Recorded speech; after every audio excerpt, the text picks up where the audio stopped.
You're listening to The Awcast, the most awesome wrestling podcast you'll ever listen to, at least in the confines of my own mind. Let's go.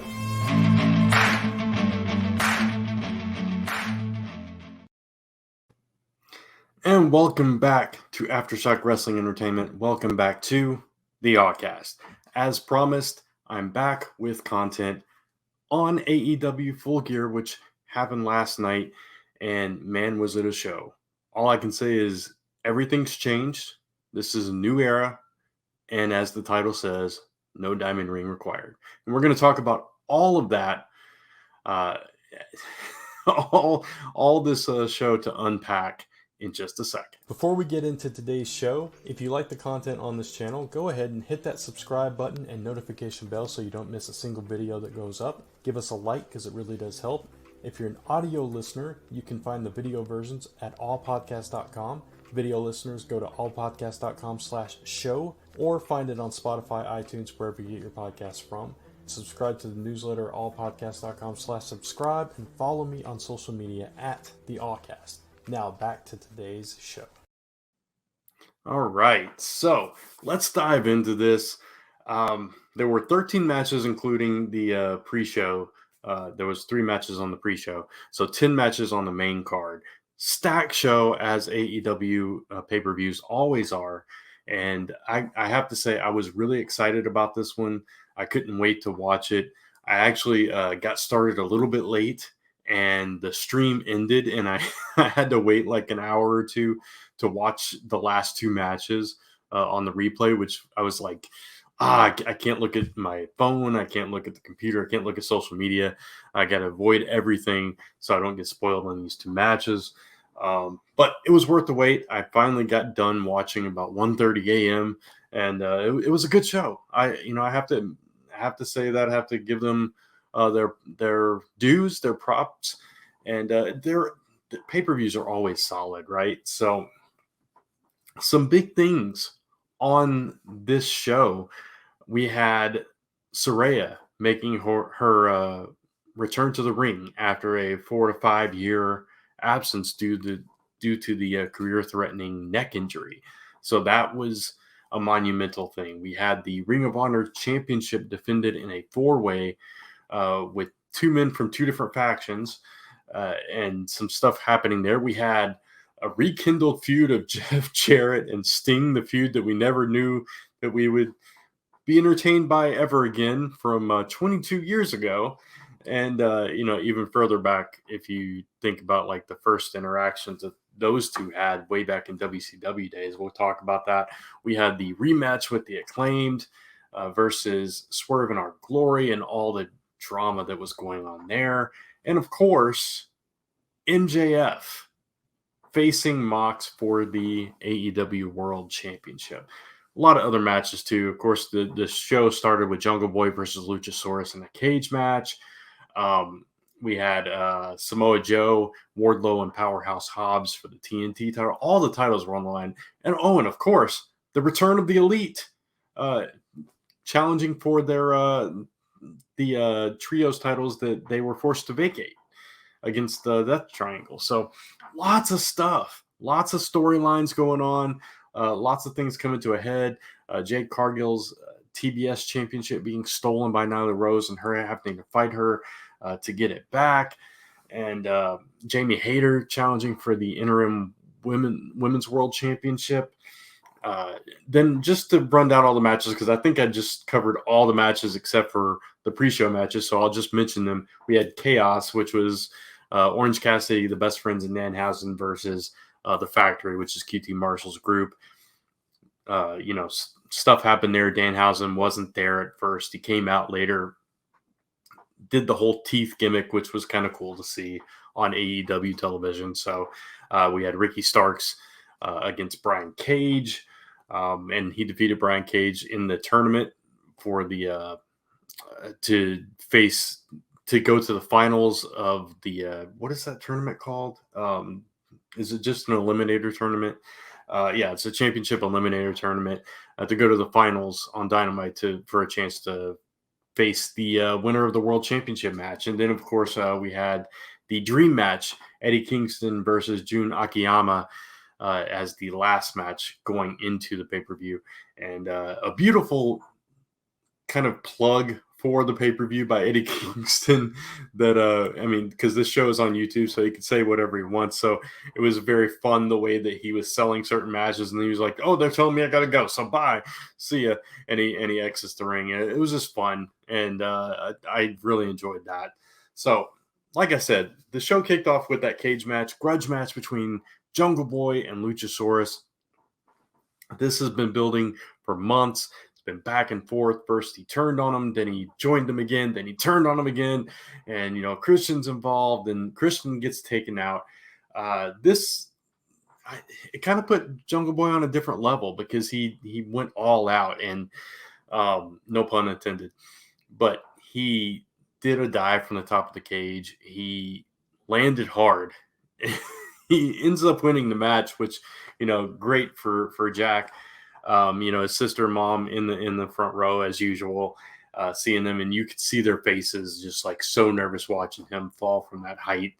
And he just would not stop coming. It was a bloody, brutal battle. Try that for alliteration. But it was a good match. It was a great opener, get you pumped, excited. You got all that carnage going on. And then they followed that up immediately, which I thought they would save this match for later on in the card to kind of build that anticipation. But I think the Elite did not want to steal the show from some other storylines going on. So the very next match was the return of the Elite versus Death Triangle for those trios titles. And they came out to Carry On My Wayward Son. Oh my God. I was like, first of all, that's a great song to come back.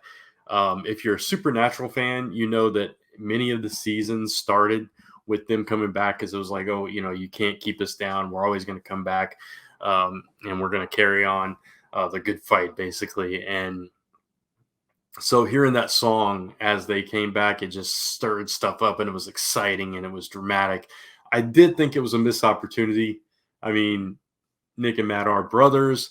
They could have done like some kind of flannel and sparkly jeans thing to kind of do a cosplay of Sam and Dean Sam and Dean Winchester from Supernatural. And I mean, come on, Kenny Omega, his move is the One Winged Angel. He could have been Castiel, had a tan trench coat. It writes itself, and yet they missed that opportunity. But it was cool to see the song or hear the song and see them back. And the match was so good, as you can always expect when you have any combination of these guys. I mean, we've seen the Young Bucks versus the Lucha Brothers countless times on AEW, and we've seen Death Triangle versus the Elite. We've seen Pac versus Kenny Omega, and anytime you get these six guys in the ring, I mean, they are literally three of the best wrestlers in the entire world, and it is always fun to see them go at it. And unfortunately, though, the Elite did not capture their titles because Rey Fenix finally used the hammer. So, by the way, tons of spoilers. You probably already know this because if you're watching this, you saw the pay-per-view, you know what's going on, or you want to know what's going on. So I just want to put that out there. A little bit late, but we're only 2 matches in. So yeah, it was a phenomenal match. So phenomenal that it was announced that this was the first of a best of 7 series that these two teams are going to fight 6 more times over the next several weeks, which is just, oh my goodness. We're going to see this match again on Dynamite. And I think I don't know. I didn't catch the graphic, but I think it's like Dynamites and Rampages, and it's probably going to culminate at Winter's. Is it Winter's Coming?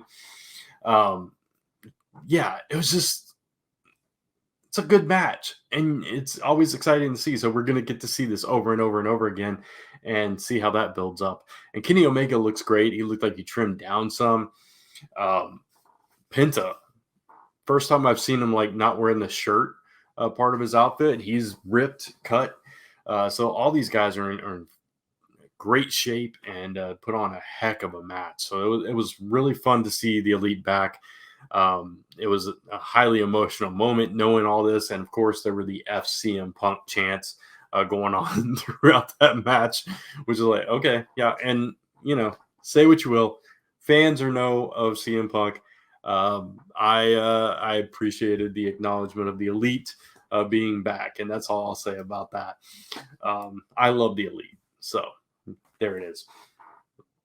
Yeah. So Jade Cargill, she looked great. She had a Thundercats inspired outfit. I love that she's always doing these pop culture things. Like she's come out as Storm from the X-Men. She's come out as She-Hulk from Marvel. And now, Thundercats, different characters like that. And as a geek myself, I love comics. I love, I grew up on a bunch of those, cartoons and things like that. I appreciate that. I appreciate the effort put into that, into the cosplay of it all. And she looked great as is it Chitara? Is that her name? I didn't really watch a whole lot of Thundercats, but it was very cool outfit and a pretty solid match. And Jade has grown and grown and improved since she debuted in AEW, and she's still undefeated. She's still the TBS champion, and yeah, it was a good showing. So that was a great match. And before we get into the Ring of Honor Championship match, I'll just leave you with this. If you're a fan of comic books and podcasts, you should check out Comic Book Weekly, Comic Frontline's podcast all about the world of comics, where we share our top 5 comics of the week, talk about the latest news in the industry, and interact with our viewers live each and every Tuesday night at 10:15 p.m. Eastern Time. You can check us out at youtube.com/Comic Frontline or search for Comic Book Weekly on YouTube. Speaking of comic books, right? So, very fitting there. Couldn't have timed that better if I had tried. And I just, whatever. Anyway, I did try. So, yeah, the Ring of Honor Championship, Chris Jericho defending the title against Sammy Guevara from his own faction, the Jericho Appreciation Society, and Bryan Danielson and Claudio Castagnoli from the Blackpool Combat Club, or at least formerly from the Blackpool Combat Club. We'll get into that later. So yeah, 2 guys from each faction, and the plan going in is Guevara and Jericho saving that title, but everybody else, it's every man for himself, right? So right off the bat, we got to see Danielson and Castagnoli go at it hard, and it was great. Everybody was pulling out all their moves in beautiful fashion. We had every submission that these guys utilized. We had every strike, every high flying move, every impactful move, every power move. Cesaro was crazy with his strength everywhere. It was a really good match. And obviously, Guevara, who had kind of been a little bit kind of teasing that he was going to go for it, he did go for it. Him and Jericho got into it quite a bit, and it was fun to see. And he almost got the better of Chris, and there was a point where it really looked like he was going to win the title, and that just did not happen for Guevara.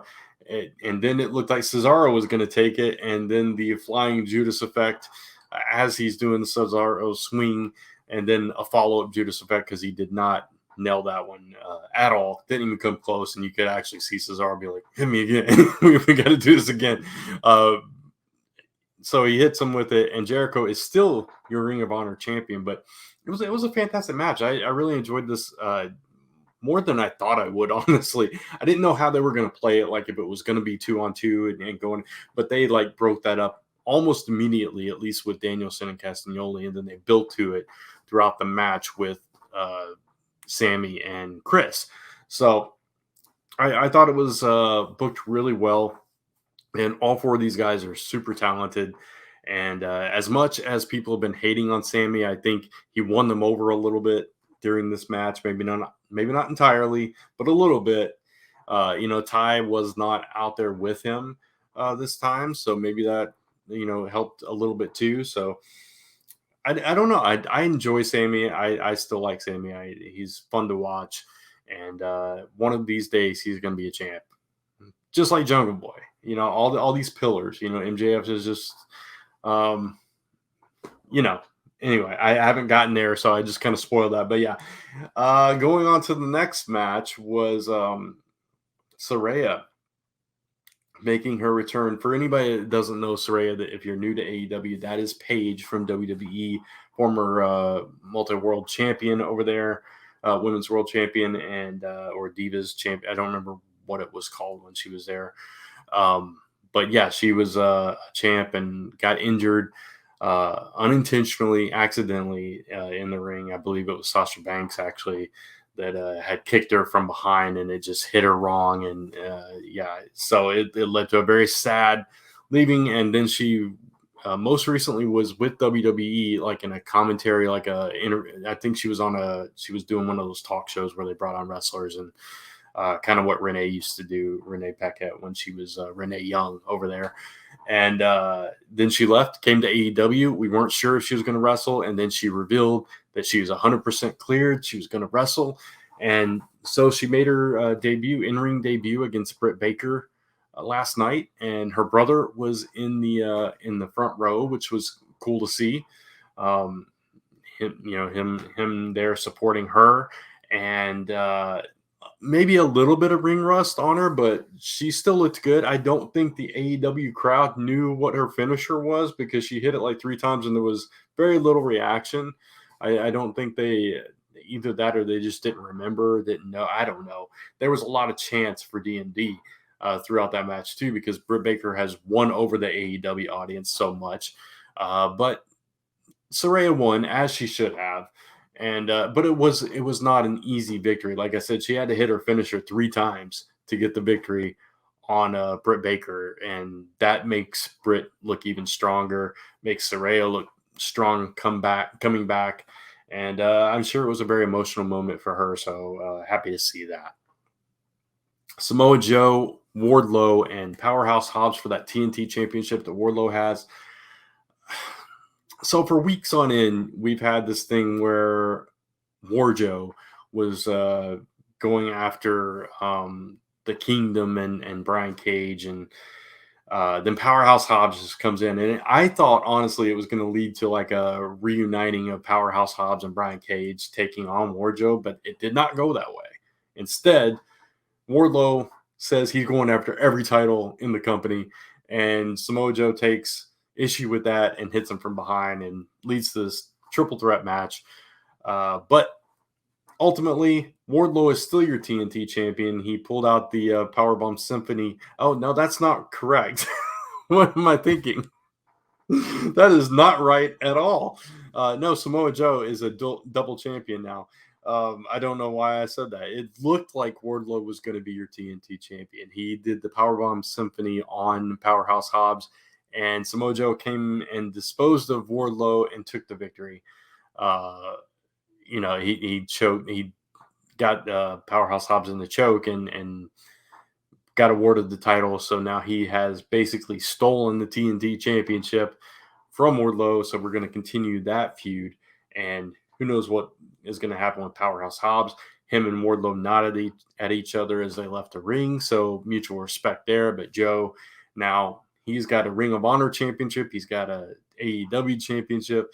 He's kind of on top of the world in that regard. So, and basically the TNT championship basically is AEW's television championship. So Samoa Joe's basically got 2 television titles now. Interesting. So we'll see where this goes from here. Sting and Darby Allin taking on Jeff Jarrett and Jay Lethal. Of course, Sanjay Dutt and Satnam Singh get involved. It was a cool start because Jeff Jarrett, always kind of dogging Sting, comes in with a bunch of guys with Sting masks and kind of playing that up and everything. And then they did this whole thing where the lights go off and then there's a body bag and they send the Stinglings, as I'm going to call them, to check it out. And, of course, Sting appears behind Jeff Jarrett, and that reignites their little feud. If you remember way back before NWO, before all that, there was I forget I think it was at like Battle Bowl or something. It was Starrcade, or one of those bigger WCW pay-per-views. There, it was when Sting was still in like the neon colors and the blonde flat top, and Jeff Jarrett actually dressed up like Sting to kind of swerve the match and pretend like he was Sting and get involved. And Sting had to come out, and that was like a feud between them then. And then later on, they feuded in the later end years of WCW. So there's a lot of history between Sting and Jeff Jarrett, and then of course the TNA era of Sting and Jeff Jarrett. So it was interesting that these two, their paths continue to cross even in 2022, over 20 years later, over how many ever years it was since that very first altercation between the two. And these are two veterans, two icons in the sport. Whether you like them or not, whether you like Jeff Jarrett or not, he's done a lot in this business. And if it wasn't for him, Impact Wrestling would not exist. So, it was cool to see. It was a fun match. And man, Darby took a brutal shot when he was coming off with the coffin drop, and he got slammed with the guitar. And then I think before that, Satnam Singh caught him and like just helicopter tossed him, or airplane toss, whatever you want to call it, onto the stage, and he landed hard. But there was a great moment where Sting was trying to do the Scorpion Death Drop on Satnam Singh, and he couldn't get him down because he was too strong, and so he's holding him in reverse DDT position, and Darby comes off with the coffin drop. And so it's like this double team move, and it looked great. And they did something similar with Jay Lethal. Jay Lethal went for lethal injection, and Sting caught him and did the drop, but it was kind of a little botched. So Darby just ran to the top and did a coffin drop to seal the fate, as Sting and Darby Allin win once again. So we only got 3 matches left, all championship matches. Before we get into that, I will leave you with this. Hey, do you like free stuff? You can get a free digital fan-made AEW comic from creator Todd Black just by signing up for our VIP mailing list at allpodcast.com/subscribe. You'll also receive periodic updates about content coming to you from the Allcast and exclusive offers. So go sign up and get your free comic today. All right. So, yeah, definitely subscribe so you can get some content from me occasionally. It's been a while since I sent one of those out. So if you are subscribed, eventually I'll send you an email, but I definitely don't spam your mailbox with that. So anyway, let's get into these final 3 matches. Jamie Hayter challenging Toni Storm for the interim Women's World Championship, and Hayter had the crowd. Hayter has had the crowd for a while. I've been a big fan of Jamie Hayter. I have not seen her stuff in Japan, but when she was first in AEW before she left and then came back, I really thought she had some promise, and I was a fan of her then. And since she came back, I've been a fan of her since she started wrestling in AEW again. And it's just built and built. And I'm like, when's her time going to be? And as things went along, and as the past several weeks, few months have gone on, and the crowd has really gotten behind her and acknowledged her talent and her skill and just her presence, it's been exciting and fun to watch, and I've been like waiting for this moment, and it gets here, and I really wasn't sure if she was going to win. I was hoping she'd win, but I wasn't sure. I wasn't sure how they were going to do it. If she was going to try to do it on her own and not be able to do it, or if the interference by Britt and Rebel was going to work against her, or how that was going to go. But it ended up being a really good match. Toni Storm also phenomenal, and was also deserving of this kind of height to be the champ for a while, to carry that banner. And it was great to see her get that acknowledgement that she did not get elsewhere. But I also wanted to see Jamie Hayter. I was like, it's got to be Jamie Hayter's time, and it is. It was Hayter's time, and it was a hard-hitting match. These two women just beat the crap out of each other. I think Toni Storm's nose was busted or something was busted. She was bleeding all over the place, and they were doing each other's finishers. And then ultimately, Rebel and Britt did get involved, but it took a few instances of them getting involved to make it work because Toni Storm would not go down. But ultimately, she did go down, and Jamie Hayter is your new AEW Interim Women's World Champion. And I couldn't be happier. I'm really thrilled that Hayter has risen to that height and is getting that acknowledgement and treatment. So, great to see that. I don't care how she won, honestly. If she didn't have them helping her out, it really wouldn't play into their whole thing, right? So, it was still minimal, and she had pulled out every single thing in her arsenal before that, and so had Toni Storm. So neither one of these women looked weak for the interference. They both came out looking very strong. So it was a really good match, and I can't wait to see what Jamie Hayter does with that championship. So we got the Acclaimed defending the tag team championship against Swerve in Our Glory rematch. Billy Gunn, not at ringside, wanted to let them do it on their own. Little, dissension in the ranks between Keith Lee and Swerve Strickland. Starting off the match, Keith tried to walk past him. Swerve stopped him, said, "We got to get on the same page. Let's fist bump, get into this," and they do. And Swerve in the middle of the match, first of all, Anthony Bowens, he's got his arm, I forget which shoulder, I think it was this one, all wrapped up. No, it was his right one. All wrapped up, his shoulders messing with him. And then throughout the match, they're working on it. Swerve and Our Glory have just dominated the match for a good portion of it. But then Swerve starts pulling out the shenanigans. He pulls out a guardrail, and he pulls out the pliers or whatever they are, that he tries to snap Max Caster's fingers and do all this stuff. And Keith Lee finally, he's like, "No, I'm not going to do it." He tried to get Keith to do it.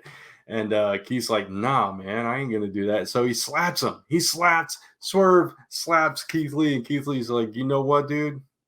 You on your own, man." And he walks out.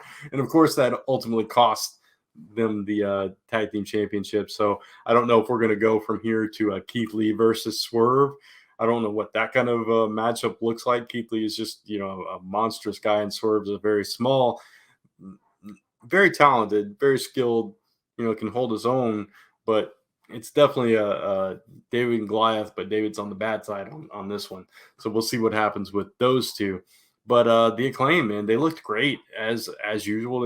Anthony Bowens took 4 or 5 kicks to the head, that drive-by kick thing that Swerve does, in a row, and he still kicked out, and he looked great. And they did their double team finishers, both of them, and I don't know. When you get these two teams in there, when they're actually wrestling, they look really good. But Swerve is he's trying to take every shortcut under the sun, and it just killed the match for his team. So they ultimately were unsuccessful in regaining their championship. And the Acclaimed, who I'm told everybody loves, including me, and they are still your AEW Tag Team Champions. Which brings us to the main event. MJF finally getting his shot at Moxley for the World Championship. Who saw this coming? Who saw what happened at the end of this match? If you saw it coming, great. I saw it coming right before it came.